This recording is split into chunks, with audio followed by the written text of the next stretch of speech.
तो एक बार क्विकली हम लोग शेड्यूल 1 रिवाइज करते हैं and then will continue. Schedule 1 में हम लोगों ने देखा था there will be some activities okay which would be treated as supply even if there is no concession, मतलब सामने वाले से अपने को पैसा नहीं मिलेगा फिर भी हम लोग उसको क्या मानेंगे, सप्लाई मानेंगे। उसमें सबसे पहला एक्टिविटी था परमानेंट ट्रांसफर और disposal of business asset where ITC has been availed, मतलब आईटीसी क्लेम किया और फिर हम लोगों ने क्या किया, वो असेट को फ्री में बेच दिया। तो गवर्नमेंट से आपको सप्लाई मानना पड़ेगा, जीएसटी भरना पड़ेगा। Valuation was not in our syllabus. उसके बाद सेकंड क्या था बोलो? हाँ, सप्लाई बिटवीन रिलेटेड पर्सन और डिस्टिंक्ट पर्सन। ओके, अगर रिलेटेड पार्टी रहेगा, उन्होंने एक दूसरे को फ्री में कुछ भेजा रहेगा तो सप्लाई मानेंगे। और दूसरा था डिस्टिंक्ट पर्सन। डिस्टिंक्ट पर्सन का मीनिंग क्या था? जिन लोग का पैन सेम रहता है, ओके, बट जीएसटी नंबर अलग रहता है। अब जीएसटी नंबर अलग कब हो सकता है? जब मल्टीपल रजिस्ट्रेशन हो। मल्टीपल रजिस्ट्रेशन कब हो सकता है? या तो दो अलग स्टेट में बिजनेस हो, या तो सिंगल स्टेट में मल्टीपल जगह पे बिजनेस हो एंड नंबर मल्टीपल लिया हो। ओके, मतलब अलग स्टेट रहेगा तो बाय डिफॉल्ट अलग नंबर रहेगा। सेम स्टेट रहेगा तो देयर विल बी ऑप्शन कि अगर आप चाहे तो अलग नंबर भी ले सकते हैं या तो सेम नंबर पे ऑपरेट कर सकते हैं। उसके अंदर हम लोगों ने देखा था कि अगर डिस्टिंक्ट पर्सन दूसरे को भेज रहा है तो सप्लाई फ्री में भेजेगा। तो उसमें एक प्रोवाइजो देखा था एंट्री नंबर 2 के अंदर। क्या था प्रोवाइजो? अगर कोई एम्प्लॉयर अपने एम्प्लॉय को गिफ्ट दे रहा है, ओके, और वो गिफ्ट का वैल्यू कितना है, 50,000 रुपीज से कम है, तो उसको हम लोग क्या मानेंगे? नॉट अ सप्लाई माने। और अगर वैल्यू 50,000 के ऊपर रहेगी तो पूरे वैल्यू को सप्लाई मानेंगे, okay, not just in excess. उसके बाद एंट्री नंबर 3 हम लोगों ने पढ़ा प्रिंसिपल एजेंट। अगर एजेंट गुड्स किसको बेच रहा है?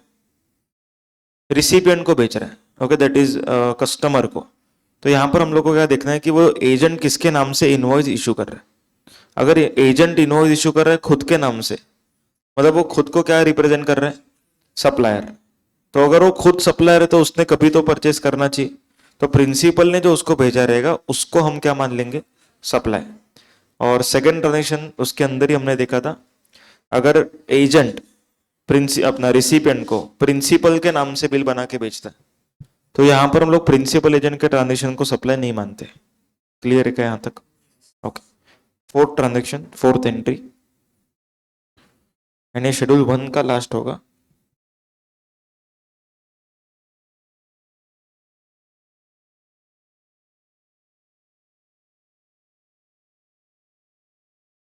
Import of service. क्या पढ़े हम लोग? इंपोर्ट ऑफ सर्विस, मतलब इंडिया के बाहर से अगर हम लोग सर्विस लेते हैं उसके बारे में हम बात कर रहे हैं। इंडिया के बाहर से सर्विस ले रहे हैं, गुड्स नहीं। अगर हम लोग इंडिया के बाहर से गुड्स लेते हैं तो उसके ऊपर क्या लगता है? Custom duty. हमने सीखा था। अभी हम लोग गुड्स का बात नहीं कर रहे, किसका बात कर रहे? सर्विस का बात कर, इंपोर्ट ऑफ सर्विस। देखो, आपका सप्लायर इंडिया के बाहर रहेगा, आप लोग इंडिया के अंदर है। ओके, यूएस से इंडिया में क्या आ रहा है? सर्विस आ रहा है। क्या सर्विस हो सकता है? कुछ एग्जांपल्स समझो। Consultancy service. समझो यूएस में कोई कंसल्टिंग फर्म है या तो लॉयर का फर्म है, ओके, उस फर्म ने इंडिया वाले एंटिटी को क्या दिया? कंसल्टेंसी सर्विस दिया। Okay, so this is called as import of service. हम लोग इंडिया के बाहर से क्या ले रहे हैं?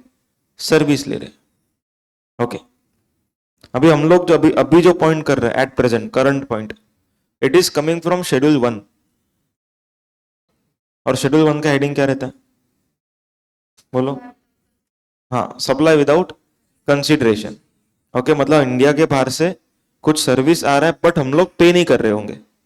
देखो, ये शेड्यूल 1 के सारे ट्रांजेक्शन्स में एक चीज कॉमन है, पैसा नहीं आ रहा है या फिर पैसा नहीं जा रहा है। अब देखो, पहला 3 एंट्री जो हमने पढ़ा ना, एंट्री नंबर 1 2 3,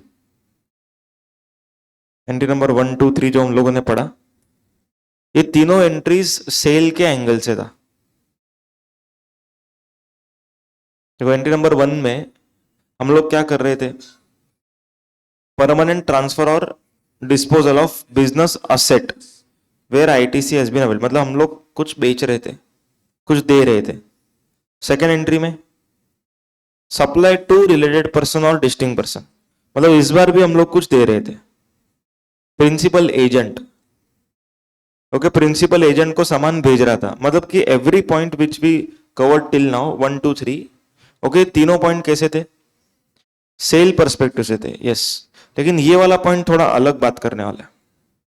ओके, ये वाला पॉइंट है इंपोर्ट ऑफ सर्विस, मतलब हम लोग इंडिया के बाहर से सर्विस ले रहे, इस बार हम लोग कुछ प्रोवाइड नहीं कर रहे, इस बार हम लोग क्या कर रहे? सर्विस ले रहे। Getting the point? अब देखो, गवर्नमेंट नॉर्मली जीएसटी किससे मांगता है? नॉर्मली गवर्नमेंट को जीएसटी कौन पे करता है? सप्लायर पे करता है, कंज्यूमर तो बेयर करता है।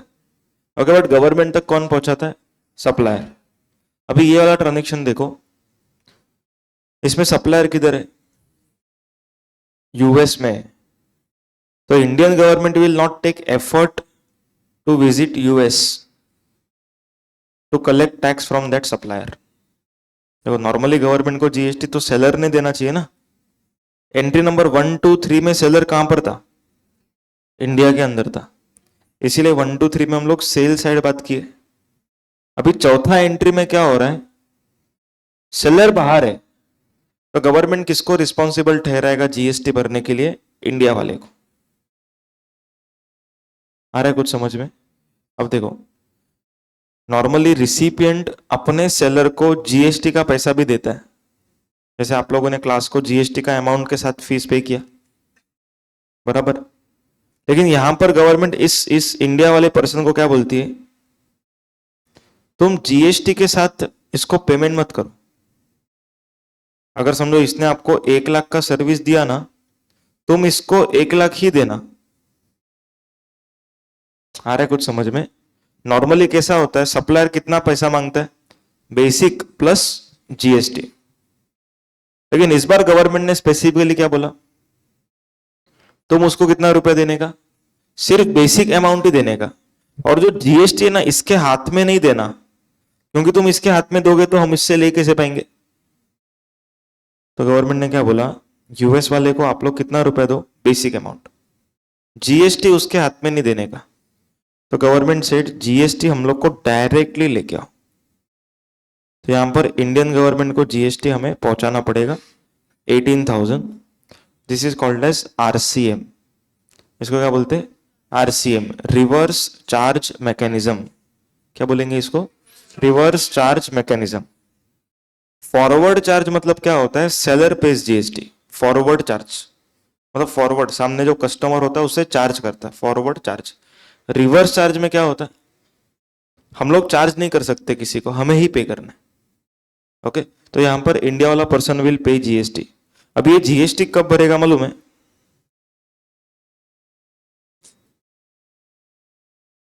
अभी जीएसटी कब भरेगा मालूम है? जब import of service will become supply. देखो, जीएसटी भरने के लिए क्या चाहिए हमने देखा था, क्या होना चाहिए जीएसटी भरने के लिए? जीएसटी भरने के लिए क्या चाहिए? ट्रांजैक्शन में क्या होना चाहिए? सप्लाई होना चाहिए, बराबर है। तो यहां पर ये 18,000 रुपया इंडिया वाला पर्सन कब भरेगा? जब उसका ट्रांजेक्शन सप्लाई होगा, मतलब this import of service when it will become supply, at that time he is liable to pay GST, and not just supply, it should be a taxable supply. समझ में आ रहा है कि हम लोग ये पॉइंट क्यों पढ़ रहे हैं वो समझा आप तक? ओके, नॉर्मली जीएसटी भरने को नहीं आना चाहिए रिसिपिएंट को, नॉर्मली रिस्पॉन्सिबिलिटी किसका होता है? सप्लायर। बट कुछ कुछ केसेस गवर्नमेंट ने नोटिफाई किए, उन केसेस में जीएसटी किसको भरना पड़ेगा? रिसिपिएंट को। सबको समझ में आ रहा है पॉइंट? ओके, अब हम लोग पढ़ रहे हैं शेड्यूल 1 का एंट्री 4। इसका हेडिंग क्या है? Import of service. ओके, अभी आगे लिखा नहीं है मैंने, बट इट इज इंप्लाइड कि इट इज विदाउट कंसिडरेशन। क्यों ऐसा? वेरी गुड, ये शेड्यूल 1 का पॉइंट है, सो ये नहीं भी लिखूंगा तो भी ये माना जाएगा कि लिखा है। सबको समझ में आ रहा है? मतलब अभी हम लोग ये सीखने वाले हैं कि इंडिया के बाहर से लिया हुआ सर्विस, ओके, जब सामने वाले को हमने पेमेंट भी नहीं किया, तब सप्लाई कब मानेंगे? अभी देखो, एकदम सिंपल पॉइंट है। सप्लाई होने के लिए दो कंडीशंस था, क्या दो कंडीशन था बताओ?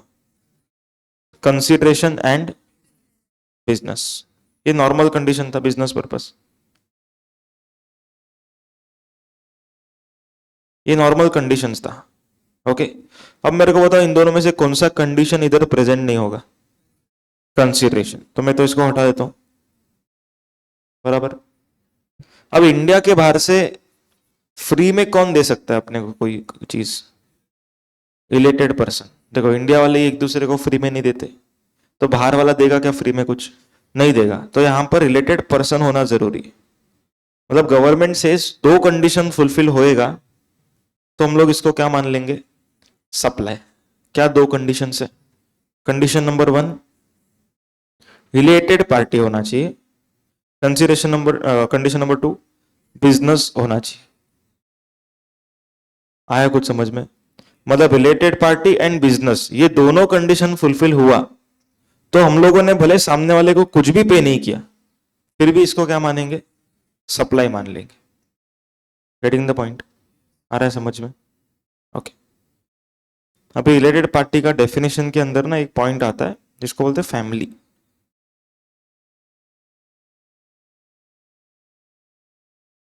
देखो एग्जाम में क्वेश्चन आता है फैमिली के ऊपर ही आएगा एग्जाम में क्वेश्चंस।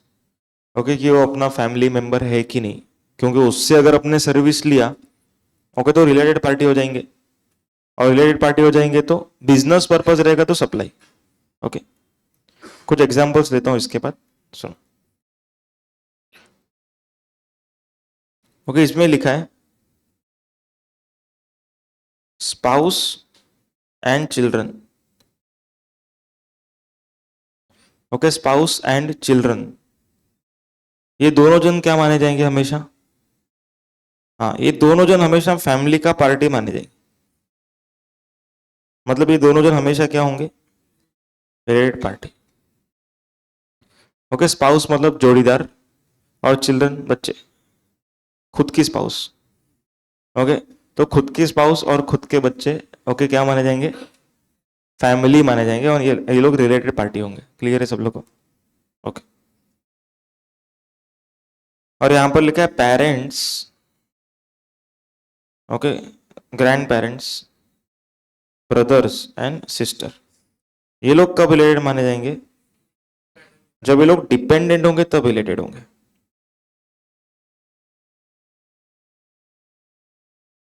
और ये जब इंडिपेंडेंट होंगे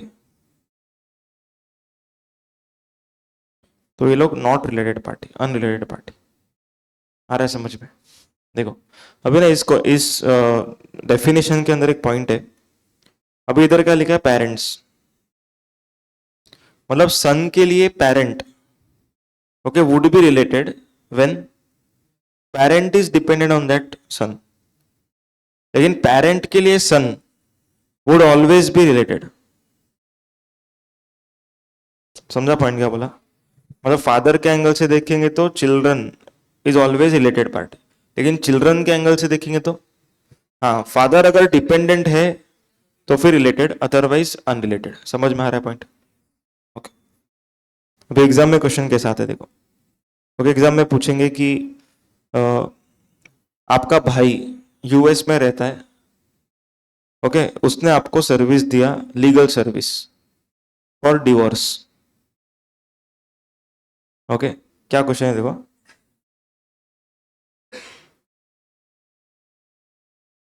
okay, legal service from brother, okay, settled in London, example. Okay, advises for divorce. बोलो इसको सप्लाई मानेंगे कि नहीं मानेंगे? पैसा नहीं ले रहा है, पैसा नहीं ले रहा है, बोलो सप्लाई मानेंगे कि नहीं? दो कंडीशन फुलफिल करो, रिलेटेड पार्टी एंड बिजनेस। बोलो रिलेटेड पार्टी है कि नहीं है? नहीं है। बिजनेस है कि नहीं है? नहीं है। दोनों ही नहीं है तो नॉट अ सप्लाई। सबको समझा पॉइंट? नेक्स्ट क्वेश्चन इसके जैसा ही, legal service from brother, okay, settled in London, advises for customer dispute. बोलो, सप्लाई मानने का कि नहीं? तो दो कंडीशन चाहिए अपने को। पहला, रिलेटेड पार्टी है कि नहीं है? नहीं है, क्योंकि ये ब्रदर सेटल्ड है, इंडिपेंडेंट है। समझ में आ रहा है point? So he is not a related party. Okay, business है कि नहीं है? है, बट अपने को तो दोनों कंडीशन फुलफिल चाहिए था। So this transaction would be again not a supply. आ रहा है क्या समझ में? तो अब तक हम लोग जो पढ़ रहे हैं वो विदाउट कंसिडरेशन की बातें पढ़ रहे हैं। Okay, without consideration. बोलो, कोई डाउट है क्या इसमें? आया समझ में?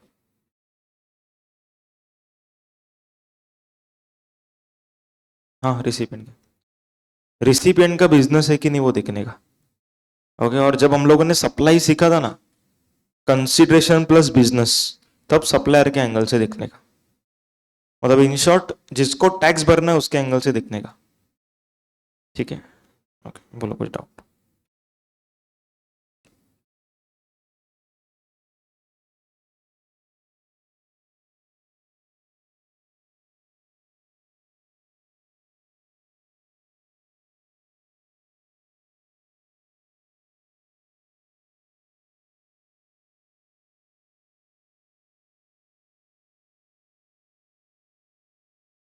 बोलो कोई डाउट। समझ में आया? पक्का? और किसी को कुछ डाउट? ओके, अभी हम लोग फॉर कंसिडरेशन वाली बात करेंगे। Okay, import of service for consideration. अब तक हम लोगों ने क्या बात किया? Without consideration. अभी हम लोग क्या बात करने जा रहे हैं? For consideration. मतलब अगर हम लोगों ने इंडिया के बाहर से सर्विस लिया जिसका हम पेमेंट कर रहे हैं, ओके, उसको क्या मानने का? देखो, अपना शेड्यूल 1 कंप्लीट हो गया, इंपोर्ट ऑफ सर्विस कंप्लीट नहीं हुआ है। Okay, so import of service में दो पार्ट है। ओके, फॉर कंसिडरेशन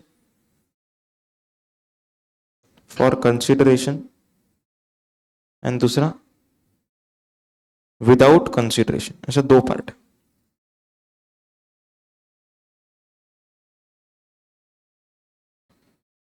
ठीक है, for consideration and without consideration.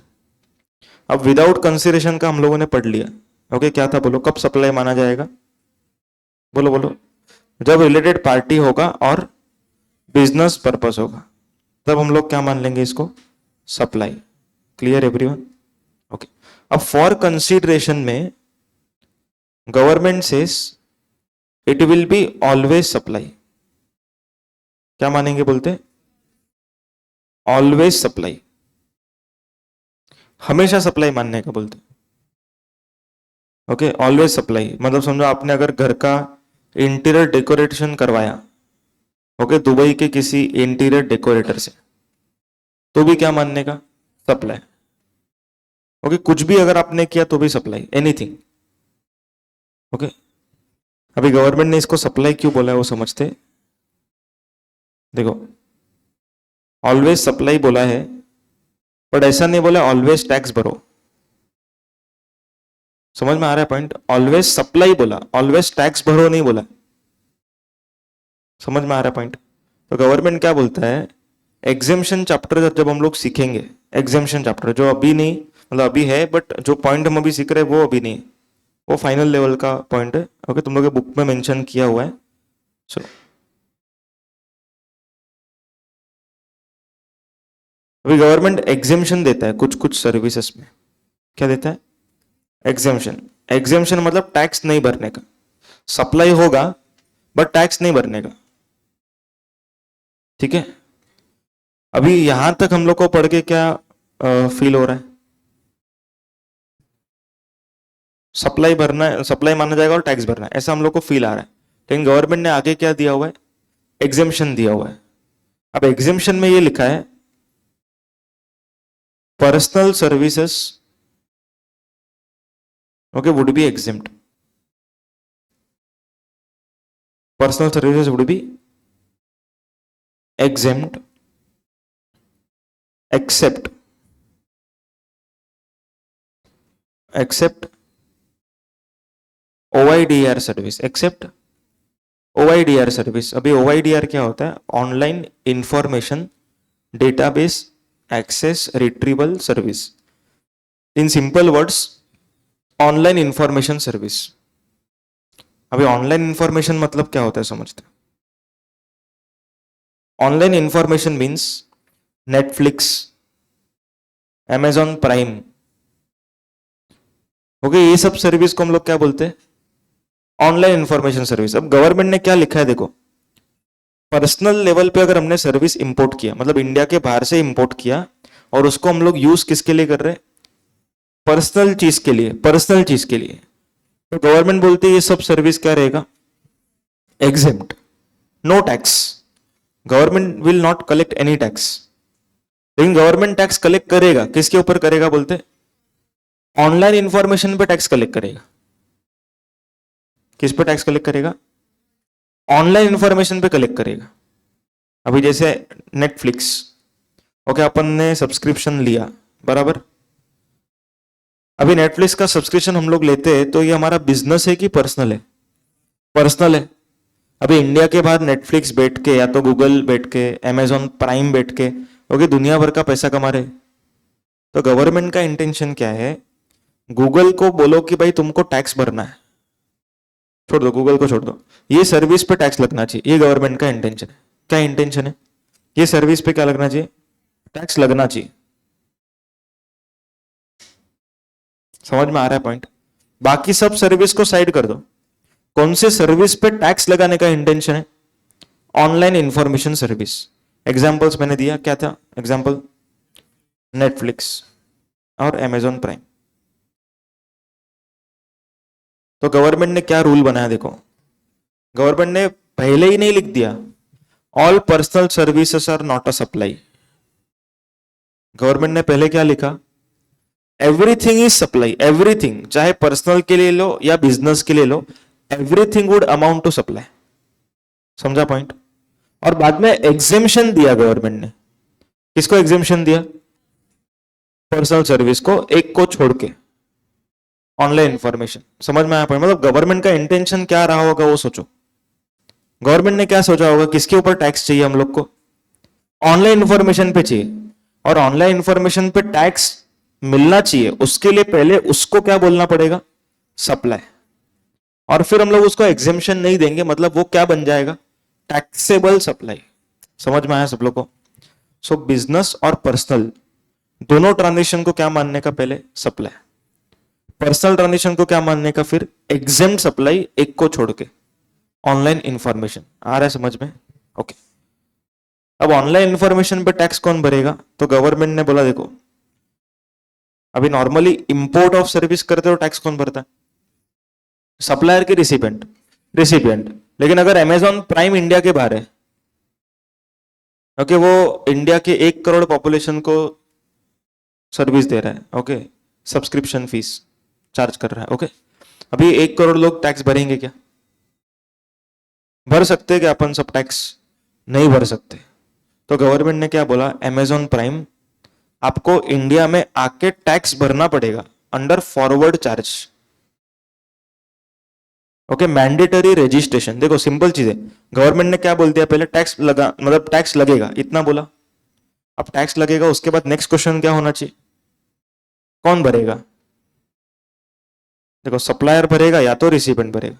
अब रिसिपेंट तो अपन है, पर्सनल पर्पस के लिए यूज कर रहे, हम थोड़ी भरेंगे टैक्स। किसको भरना चाहिए? सप्लायर को। तो गवर्नमेंट ने सबसे पहला पॉइंट, एकदम पहला पॉइंट लिखा, personal transactions are always supply if we are paying something. Second point लिखा, all personal transactions are exempt supply except one, that is online information. और उसके बाद लिखा कि टैक्स किसको भरने का? सप्लायर को। सबको समझ में आया पॉइंट? तो एक बार जस्ट मैं यहां पर समराइज कर रहा हूं। देखो, 2 पार्ट हम लोग बना सकते हैं इसके, okay, import of service with consideration के 2 पार्ट। या तो बिजनेस पर्पस के लिए मैंने इंपोर्ट किया रहेगा, या तो पर्सनल पर्पस के लिए। आ रहा है समझ में? ओके। अभी दोनों ट्रांजेक्शन क्या है, सप्लाई है, तो बिजनेस वाला रहेगा तो ये क्या है, सप्लाई है, and tax will be paid under, come on बोलो जल्दी, टैक्स पेमेंट अंडर आरसीएम। मैंने बोला कि पर्सनल के अंदर एफसीएम रहेगा, ओके, इसके अंदर क्या रहेगा, आरसीएम रहेगा, लेकिन इसके अंदर भी गवर्नमेंट ने एक चीज बोला, RCM if business entity is taking service for business purpose. Okay, मतलब कभी कभी क्या होता है, प्रोपराइटर है फॉर एग्जाम्पल, ओके, उसके पास जीएसटी नंबर है, अभी वो नेटफ्लिक्स पे मजा कर रहा है, अभी उसको बिजनेस बोलेंगे कि पर्सनल बोलेंगे, पर्सनल, समझ में आया? लेकिन उसके पास तो जीएसटी नंबर है, तो बिजनेस माना नहीं जाएगा, अभी इधर क्या आ जाएगा, आरसी। लेकिन पर्सनल के अंदर क्या करते हैं अपन, देखो दो पार्ट में गए, ओके, दो पार्ट, क्या क्या होएगा बोलो, online information services and other services, okay, दो पार्ट। अब बोलो, अदर सर्विस में क्या लिखना चाहिए, very good, exempt. Okay, online information में क्या लिखना चाहिए, टैक्सेबल अंडर फॉरवर्ड चार्ज। सबको समझ में आया पॉइंट, एवरीवन क्लियर? ओके, एक स्पेशल पॉइंट लिख रहा हूं, OIDR service for business purpose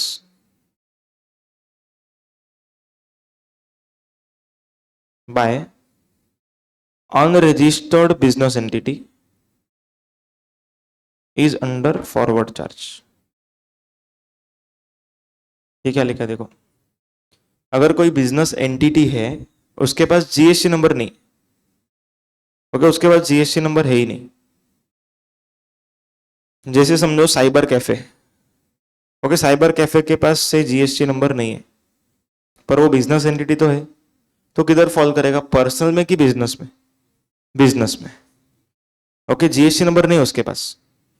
तो गवर्नमेंट क्या बोलता है, अगर समझो कोई साइबर कैफे अमेजॉन प्राइम का सर्विस लेता है सब्सक्रिप्शन, तो Amazon prime will charge GST, okay, Amazon prime क्या करेगा, जीएसटी चार्ज करेगा अंडर एफसीएम, क्योंकि सामने वाले के पास क्या नहीं है, जीएसटी नंबर नहीं है। ये चार्ट क्लियर है क्या, एक बार अच्छे से ऑब्जर्व करो।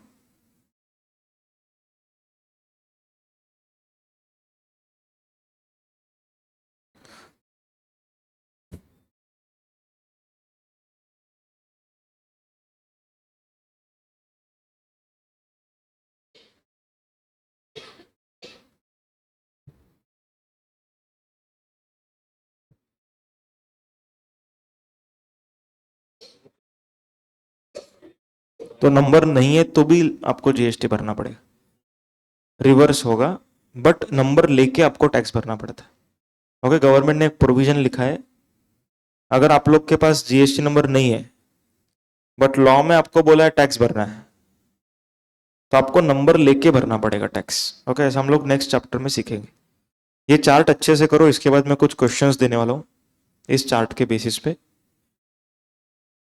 Of course not the part of syllabus, मैं वापस से बोल रहा हूँ, सिलेबस का पार्ट कितना है मैं बता देता हूँ, सिलेबस का पार्ट इतना ही है, import of service for consideration always supply, without consideration related party business purpose supply, बस। ओके, थोड़ा सा एक्स्ट्रा हम लोग क्यों पढ़ रहे हैं, क्योंकि जब तुम लोग थर्ड रीडिंग फोर्थ रीडिंग में जाओगे ना पढ़ने में, तब ये क्वेरीज डेवलप होएगा। आज के टाइम पे तुम लोग नए हो, तो तुम लोग को आज तो ये कैसा समझने में ही फर्स्ट स्टेप लग रहा है, लेकिन मैं 3 स्टेप और आगे का सोच रहा हूँ। जब तुम लोग वो लेवल के हो जाओगे ना, तो तुम लोग को ये क्वेरी नहीं आएगा, तुम लोग को ये क्वेरी आएगा कि अगर मैंने घर का इंटीरियर डेकोरेशन करवाया तो भी सप्लाई मानेंगे, तो टैक्स कौन भरेगा? सर ने तो बोला आरसीएम लगता है, बट क्या मुझे नंबर लेना पड़ेगा? तो बाद में तुम लोग के दिमाग में अभी क्वेरी नहीं बचेगा, क्योंकि तुम लोग के पास एक्सप्लेनेशन रेडी होगा। क्लियर है पॉइंट? अभी अभी कुछ चीजें ना तुम लोग को बहुत हाई लेवल लगेंगी, क्योंकि हम लोग थोड़ा एक्स्ट्रा स्टेप आगे जाके पढ़ते हैं। ठीक है।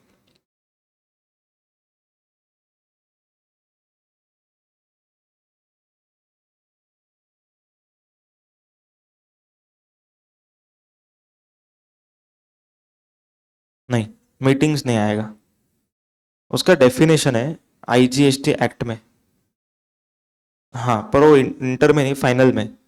ओके, गूगल करना सेक्शन 2 क्लॉज 17 ओके, उसमें लिखा है ओवाईडीआर सर्विस मीन्स ऐसा सर्विस जो बिना इंटरनेट के नहीं चल सकता। ओके, बिना इंटरनेट के हम उसको देख भी नहीं सकते। अभी ऑनलाइन मीटिंग है, मीटिंग रिकॉर्ड भी होता है। कोई बंदा मीटिंग नहीं आया रहेगा तो रिकॉर्डिंग देख सकता है। So it is not online, not downloadable E book, that is online. Okay, Google ad आता है ना बीच बीच में, नेट बन जाएगा तो आएगा क्या ऐड? नहीं आएगा। तो Google ad is online information. तो ऐसा बहुत बड़ा लिस्ट है एक। ठीक है, क्लाउड सर्विस, वन ड्राइव देखा है कभी? Google drive, Google drive is online service. हाँ, बोलो, समझा नहीं क्वेश्चन? अच्छा, ऑनलाइन नहीं रहेगा तो, ऑनलाइन नहीं रहेगा तो एग्जेम्प्ट। पर्सनल ड्राइव, ये समझा है क्या सब लोगों को? चलो एक क्वेश्चन दे रहा हूं सिंपल। किसी बिजनेस एंटिटी ने, ओके, जो रजिस्टर्ड है, ऑलरेडी रजिस्टर्ड है, उसने ओवाईडीआर सर्विस लिया। बोलो taxability. Business entity registered OIDR service लिया। मैं एक बार सारे लिख देता हूं। Okay, business entity, unregistered person, okay, इसने ओआईडीआर लिया। एक पर्सनल है, person, mister A, obviously is unregistered, इसने लॉयर का सर्विस लिया। एक पर्सन है अनरजिस्टर्ड, ओके,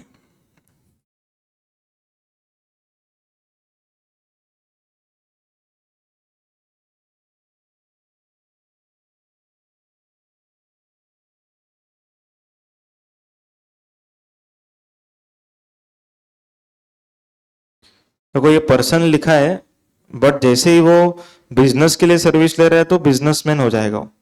तो इसको मैं बिजनेसमैन लिख देता हूँ।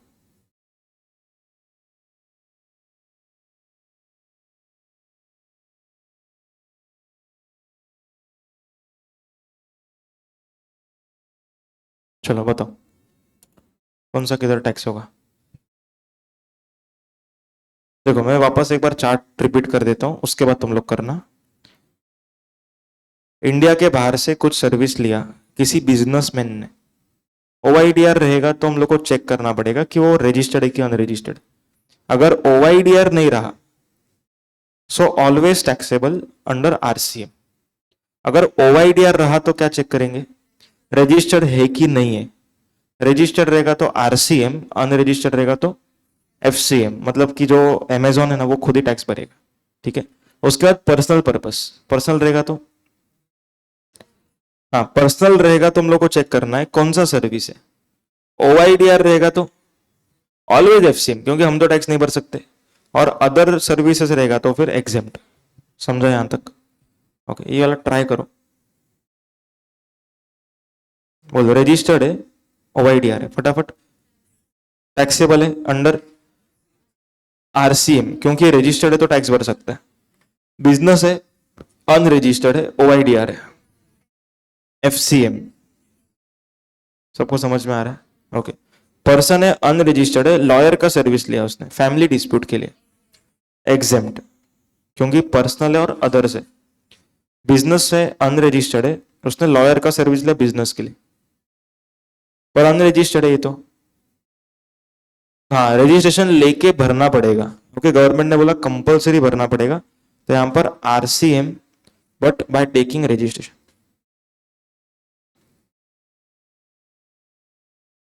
क्लियर है? अगला वाला बताओ। Taxable under FCM. सबको समझ में है? यहां तक क्लियर है क्या? इसमें कोई डाउट है? हाँ बोलो। नहीं डाउट, पूछो पूछो, प्लीज प्लीज आस्क। बोलो प्लीज। नहीं नहीं, बोलो बोलो, पूछो, बोलो बोलो, कोई प्रॉब्लम नहीं है, पूछो।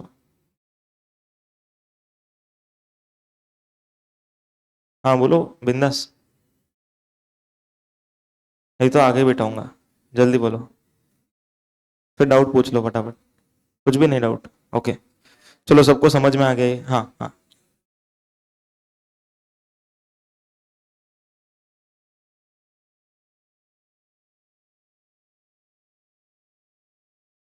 नहीं नहीं, सप्लाई होगा ही नहीं ना, शेड्यूल वन में फॉल करने के लिए मेरे को बिजनेस पर्पस चाहिए था।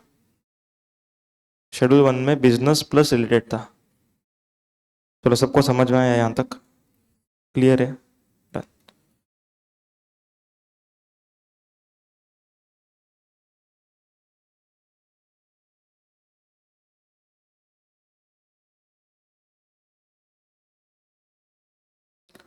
अब हम लोग शेड्यूल टू स्टार्ट करेंगे।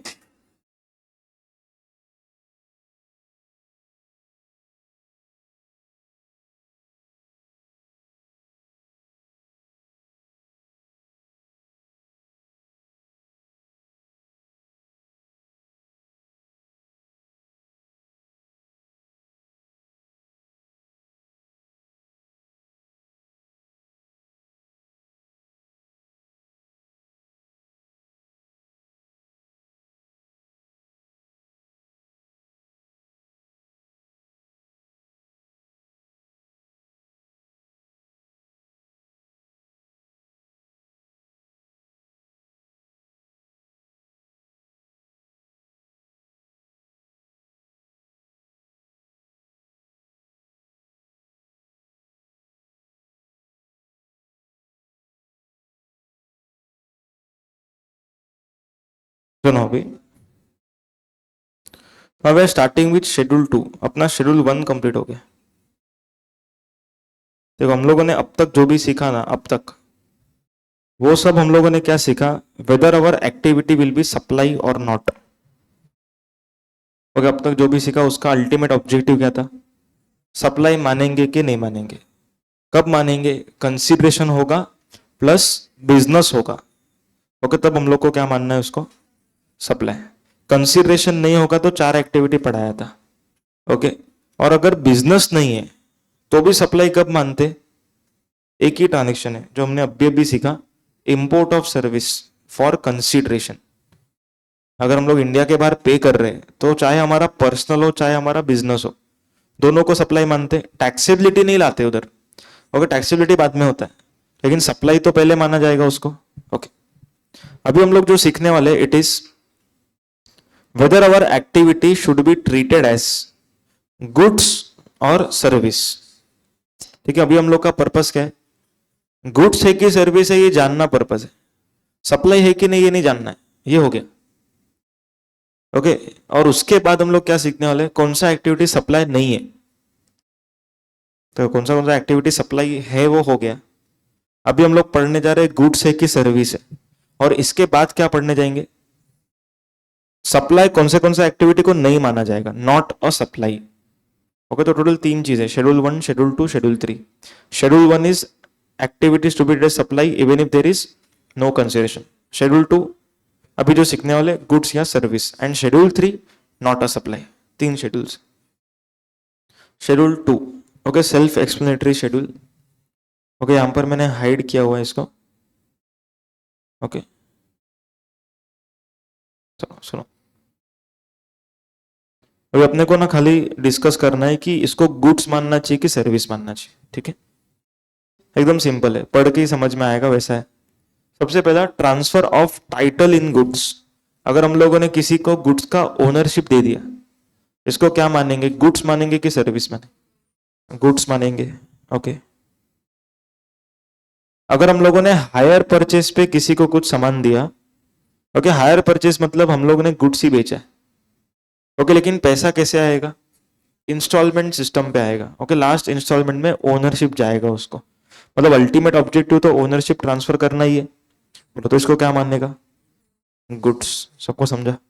बाद में transfer of right in use, मतलब हम लोगों ने क्या किया है, किसी को, मतलब कोई चीज गुड्स यूज करने को दिया, राइट दिया है उसको यूज करने का, मतलब ओनरशिप नहीं दिया, तो क्या मानेंगे इसको?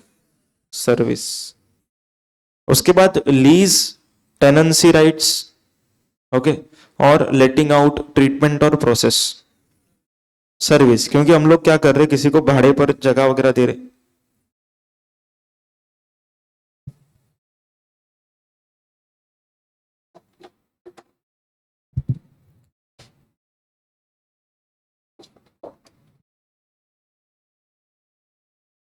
ओके, मतलब ये इमूवेबल प्रॉपर्टी से रिलेटेड ट्रांजेक्शन है और इनटेंजिबल है, तो सर्विस। उसके बाद लिखा है असेट्स ऑफ बिजनेस ट्रांसफर्ड। हाँ, बिजनेस के असेट अगर आप ट्रांसफर करेंगे तो गुड्स ही मानेंगे उसको। उसके बाद next is goods held for business use put to private use. मतलब आपने क्या किया, देखो, कंपनी ने गाड़ी परचेस किया, ओके, बिजनेस में वापरेंगे ऐसा बोल के, और बाद में फिर वो दे दिया डायरेक्टर को और बोला कि भाई तुम इसको तुम लोग के पर्सनल यूज के लिए यूज करो, तो क्या मानेंगे इसको? देखो, गुड्स कब मानते मालूम है? जब ये ओनरशिप ट्रांसफर होता है, सिंपल। ओके, एक ही चीज समझ के चलने का, ओनरशिप ट्रांसफर मतलब गुड्स। अभी क्या यहां पर कार का ओनरशिप डायरेक्टर का हो गया? नहीं, लेकिन कार अभी डायरेक्टर क्या करने वाला है? यूज करेगा, ओके, पर्सनल यूज के लिए, तो क्या बोलेंगे इसको हम लोग? सर्विस। सबको समझा है क्या पॉइंट? क्लियर? ये बात में डिस्कस करेंगे आगे। रेंटिंग ऑफ इमूवेबल प्रॉपर्टी, जगह आपने भाड़े पर दिया, फटाफट जगह भाड़े पर दिया तो क्या मानेंगे? सर्विस। ओके, ये वाला हम लोग बाद में करेंगे आगे। वर्क्स कॉन्ट्रैक्ट सर्विस, देखो इसमें लिखा ही है पहले से। वर्क्स कॉन्ट्रैक्ट का मतलब क्या होता है वो समझते हैं। Works contract means construction of immovable property. Okay, works contract का मतलब क्या होता है? Construction of immovable property. जैसे फॉर एग्जांपल किसी को रोड बनाने का काम मिला, तो क्या कहेगा वो पर्सन कि मुझे वर्क्स कॉन्ट्रैक्ट का काम मिला। समझ में आया क्या? रोड बनाना, एयरपोर्ट बनाना, ओके, कोई भी चीज अगर हम लोग कंस्ट्रक्शन कर रहे इमूवेबल प्रॉपर्टी का, उसको टेक्निकल टर्म क्या दिया गया नाम? Works contract. क्लियर? मतलब काम करना बेसिकली, तो इसको क्या मानने का? Service. Restaurant, very important. And outdoor catering, outdoor catering मतलब जो शादी वगैरह में केटरिंग पे लगाते ना, उसको बोलते हैं। एंड रेस्टोरेंट अपना होटल अकोमोडेशन, खाना पीना वगैरह, तो इसको क्या मानेंगे हम लोग? सर्विस। उसके बाद टेम्पररी ट्रांसफर और परमिटिंग द यूज और enjoyment of any intellectual property right, मतलब कॉपीराइट, पेटेंट, ट्रेडमार्क, ये सब दे देना, service. Development of software, service. Okay, उसके बाद टॉलरेटिंग नॉन परफॉर्मेंस, हम लोगों ने देखा था पहले जब पढ़ा था, हम लोगों ने कंसिडरेशन के एंगल से पढ़ा था कि अगर समझो मुझको पैसा मिल रहा है for tolerating non performance, okay, तो उसको हम लोग कंसिडरेशन मानते थे, ऐसा पढ़ा था। ओके, एंड आगे लिखा है agreeing to refrain from an act, मतलब कुछ नहीं करने के लिए पैसा मिलता है। जैसे एग्जांपल भी दिया था मैंने, ओके, वाशी में नहीं सिखाने का अगर मुझको पैसा मिला तो it is for agreeing to refrain from doing act. Okay, तो इन दोनों को क्या मानेंगे? सर्विस, क्योंकि इसके अंदर कुछ मूवेबल गुड्स नहीं दिख रहा है। सबको समझ में आया? तो majority activities are service only except to transfer of title in goods and hire purchase and asset transfer. Yes, समझा है क्या? बाकी मेजोरिटी सब कुछ सर्विस है। अब हम लोग को दो ट्रांजेक्शन्स पढ़ने हैं, ओके, ये वाला और ये वाला।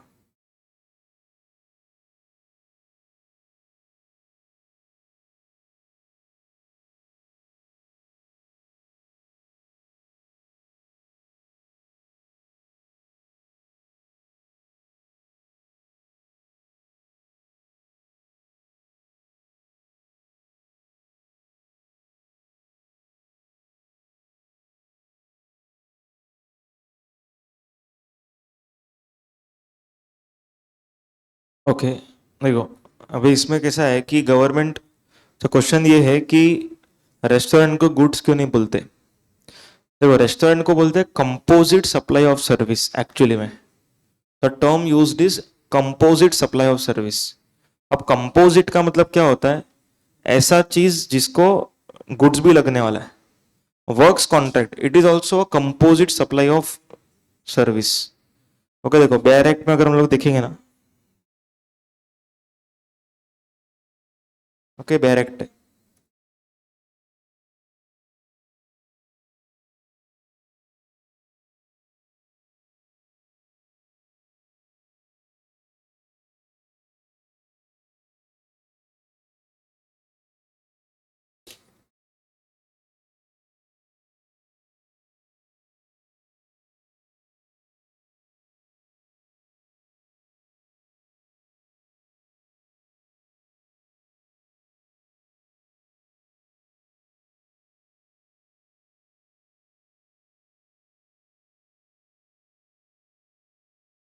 ये देखो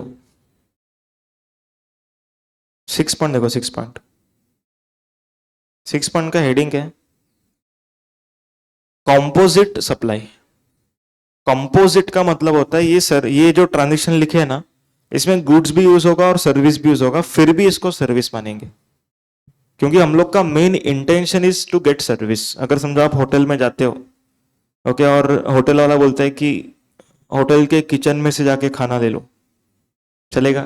नहीं। जाने के टाइम बर्तन धो के जाओ, चलेगा? नहीं। मतलब उधर हम लोग जा क्यों रहे? खाना हाथ में मिले, ओके, बर्तन धोना ना पड़े, तो हम लोग का main intention is to get service. तो इसको बोलते हैं कंपोजिट सप्लाई। ओके, तो following composite supply shall be treated as supply of service. मतलब गवर्नमेंट एक्नॉलेजेस कि इसके अंदर गुड्स यूज होगा, बट स्टिल इसको क्या मानेंगे हम? सर्विस। आया समझ?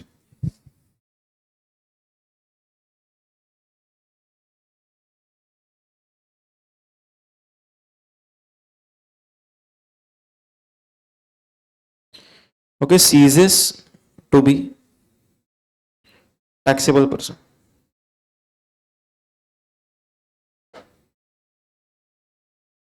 Okay, ceases to be taxable person.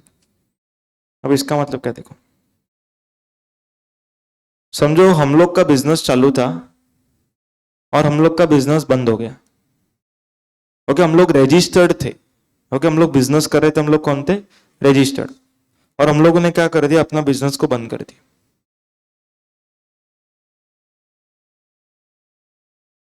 अभी हम लोग ने समझो यहां से बिजनेस शुरू किया, ओके, इधर से हम रजिस्टर्ड थे मान के चलो, और यहां पर हमने अपना जीएसटी नंबर को कैंसिल कर दिया। क्या कर दिया? नंबर कैंसिल कर दिया। अब नंबर कोई इंसान कैंसिल क्यों करता है? नंबर कैंसिल क्यों करता है कोई पर्सन? सोच के बताओ। नहीं, थ्रेशोल्ड कम होगा ऐसा तो बहुत रेयर पॉसिबिलिटी है कि ज्यादा टर्नओवर से कम हो जाए, बट नॉर्मल। बिजनेस बंद हो गया, सिंपल। ओके, बिजनेस बंद होगा तो हम लोग क्या करेंगे? नंबर कैंसिल कर देंगे। तो हम लोग का बिजनेस इधर से इधर तक चालू था, इधर से बिजनेस बंद हो गया। अभी हम लोग क्या पढ़ रहे हैं देखो, समझो मैंने इधर 500 क्वांटिटी गुड्स परचेस की थी। ओके, 1 यूनिट का प्राइस था 1000 रुपया, एंड टोटल प्राइस कितना हो जाएगा? 5 लाख रुपीज। ठीक है। अभी मैं रजिस्टर्ड था, मेरा सप्लायर भी रजिस्टर्ड था, उसने मुझको जीएसटी चार्ज करके दिया। जीएसटी चार्ज किया 90,000, सो टोटल हो गया 5,90,000। अब देखो यार आंसर, इंपॉर्टेंट पॉइंट। मैंने ये क्या किया है? परचेस किया कि सेल किया? क्या किया जल्दी बताओ? परचेस। अब हम लोग सेल करने जा रहे हैं। हम लोगों ने इसमें से 300 क्वांटिटी को बेच दिया। और कितना क्वांटिटी? 300 क्वांटिटी बेच दिया एट अ प्राइस ऑफ 1500। कितना हो जाएगा? 4,50,000। जीएसटी कितना आएगा? 81,000। टोटल हो गया 5,31,000। अब देखो गवर्नमेंट क्या करती है, मुझे जीएसटी कितना भरने का आएगा ये निकालते हैं हम लोग। मेरा लायबिलिटी कितने रुपीस का है? लायबिलिटी कितने रुपीस का है? लायबिलिटी मतलब सेल करने पे जो जीएसटी आ रहा है वो कितना है? 81,000। परचेस करने पर कितना आईटीसी मेरे पास है? 90,000। तो मुझे जीएसटी कितना भरने आना चाहिए? 9,000 आना चाहिए क्या? नहीं नहीं, जीरो आना चाहिए, जीरो। क्यों जीरो? क्योंकि my liability is lesser than my ITC. देखो यहां पर 81,000 का अगर लायबिलिटी है, ओके, मेरा आईटीसी उससे ज्यादा है, तो गवर्नमेंट क्या बोलती है, आईटीसी अगर आपके पास ज्यादा है तो फिर आप जीएसटी क्यों भर रहे हो, मत भरो। तो आपके पास क्या बचेगा? बैलेंस। और ये बैलेंस हम लोग कैरी फॉरवर्ड कर सकते हैं टू द नेक्स्ट मंथ, अगले महीने वापरो। आ रहा है क्या समझ में कॉन्सेप्ट? यहां तक क्लियर है क्या? अभी गवर्नमेंट देखो कितना अच्छा है, आपने सेल कितना क्वांटिटी किया? 300 क्वांटिटी किया। आईटीसी कितने क्वांटिटी का दिया? 500। तो गवर्नमेंट ने इधर खुद का नुकसान किया कि नहीं किया? देखो एक्चुअली नुकसान नहीं किया, लेकिन थोड़ा सा डेफरमेंट दे दिया, मतलब वो लोग ने थोड़ी देर के लिए, बोलते ना, शांति से बैठे रहे वो लोग। क्योंकि देखो जब हम लोग 200 क्वांटिटी बेचेंगे ना बची हुई, तब हमारे पास इनफ आईटीसी नहीं होगा, तब हमको भरने आएगा। मतलब गवर्नमेंट ने क्या किया, आज ज्यादा आईटीसी दिया, कल आपसे ज्यादा जीएसटी ले लेगी। आ रहा है समझ में? तो मतलब हमने गवर्नमेंट को जीएसटी कितना रुपया दिया इधर? जीरो, कुछ भी नहीं दिया। अभी हमारे पास स्टॉक में कितना क्वांटिटी बचा होगा बताओ? 200 क्वांटिटी बचा होगा। ओके, अभी जब ये 200 क्वांटिटी बेचने का बारी आया, तब हमने गवर्नमेंट को बोला कि भाई हम लोग तो नंबर बंद कर रहे हैं, बाय बाय। ओके, देखो गवर्नमेंट ने क्या किया था, अपने को बेनिफिट दिया था, बोला कि 200 क्वांटिटी फ्यूचर में जब आप लोग बेचेंगे तब जीएसटी मिलेगा हम लोग को। ये उम्मीद से गवर्नमेंट ने क्या किया, अभी आपको 500 क्वांटिटी का आईटीसी दिया। और बाद में जब 200 पे जीएसटी भरने का बारी आया, आपने क्या बोला उनको? ओके, हम लोग नंबर कैंसिल कर रहे, okay, we are not going to pay GST. आ रहा है समझ में? क्योंकि नंबर कैंसिल होने के बाद कोई जीएसटी नहीं भरता। ओके, तो अभी गवर्नमेंट क्या बोलती है देखो, नॉर्मली सप्लाई जब करते ना सप्लाई, तब दो पार्टी होनी चाहिए। कौन सी दो पार्टी? सप्लायर और रिसिपिएंट। लेकिन ये जो 200 क्वांटिटी का स्टॉक बचा ना आपके पास, ओके, इसमें कोई सप्लायर रिसिपिएंट नहीं है। आपने खरीदा था, लेकिन अभी आप इसको बेच थोड़ी रहे, आप लोग के पास स्टॉक में पड़ा है। किधर पड़ा है? स्टॉक में। तो government says this stock would be treated as deemed supply. ये स्टॉक को क्या मानेंगे? Deemed supply. मतलब मान लेंगे कि बेच दिया, नहीं बेचा है बट मान लेंगे कि बेच दिया। अभी बेचा तो क्या प्राइस पे बेचा रहेगा? तो गवर्नमेंट बोलती है कॉस्ट प्राइस। 1500 नहीं, कॉस्ट प्राइस। देखो कोई खुद को महंगे में क्यों बेचेगा, कोई खुद को बेचेगा तो कॉस्ट में बेचेगा। ओके, तो यहां पर 1000 में बेचा, तो 200 इंटू 1000, 2 लाख। सबको समझ में आया? तो गवर्नमेंट से जीएसटी भरो 2 लाख के ऊपर, कितना जीएसटी आएगा निकालो फटाफट। 36,000। तो गवर्नमेंट मुझसे कितना जीएसटी मांग रही है? 36,000। पर मैं गवर्नमेंट को क्या बोलूंगा, देखो ये 9,000 है ना, 9,000 वो मैंने अब तक यूज ही नहीं किया। ओके, तो ये 9,000 को क्या करो, माइनस करो उसमें से। सबको समझ में आ रहा है? गवर्नमेंट ने क्या बोला था मेरे को पहले, आप 36,000 भरो, बट मैंने क्या बोला, 36 नहीं भरूंगा, 9,000 तो मैंने वापरा नहीं है, तो मैं वो क्यों भरूं? तो यहां पर 9,000 का मैं आईटीसी यूज कर लूंगा। और कितना भरूंगा मैं? 27,000। Everyone getting the point? तो गवर्नमेंट ने क्या किया, अपने से जीएसटी मांगा। ओके, 27,000 मांगा। आ रहा है कुछ समझ में? Everyone clear? मतलब इन शॉर्ट गवर्नमेंट से जो स्टॉक आपके पास पड़ा रहेगा उसको मान लो कि आपने बेच दिया, और जीएसटी भरो उस स्टॉक के ऊपर। आईटीसी है तो उसमें से भरो, नहीं है तो जेब से भरो। अगर समझो ये 0 होता तो हमको जेब से भरना पड़ता, और अगर ये 50,000 होता तो, अगर 9,000 के जगह पे 50,000 होता तो बैलेंस बच जाता, और वो बैलेंस गवर्नमेंट रिफंड नहीं देती। गवर्नमेंट बोलती कि वो भूल जाओ। समझ में आया पॉइंट? आपने बिजनेस बंद कर दिया ना, अभी आपको क्यों चाहिए, तो भूल जाओ। क्लियर है पॉइंट? समझा यहां तक? अब देखो इसका ना एक अल्टरनेटिव मेथड बताता हूं कैलकुलेशन का।